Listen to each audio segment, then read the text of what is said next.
আসসালামু আলাইকুম এভরিওয়ান। আজকে আমি আপনাদেরকে আমার হেয়ার অয়েল ম্যাসাজ দেখাচ্ছি। সেখানে আমি ৪-৫ রকমের ইনগ্রেডিয়েন্টস দিয়ে নিব। দিয়ে আমি আমার চুলটাকে আজকে ম্যাসাজ করব। তো লেটস গো। ফার্স্টে আমি প্যারাশুটের কোকোনাট অয়েলটা নিয়ে নিলাম।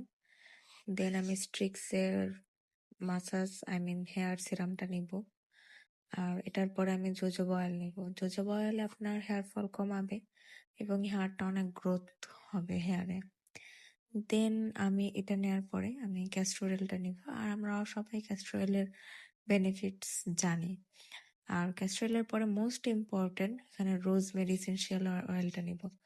কারণ এটা আপনার হেয়ার শাইন করবে, হেয়ার ফল কমাবে, অনেক অনেক উপকার হবে আপনার।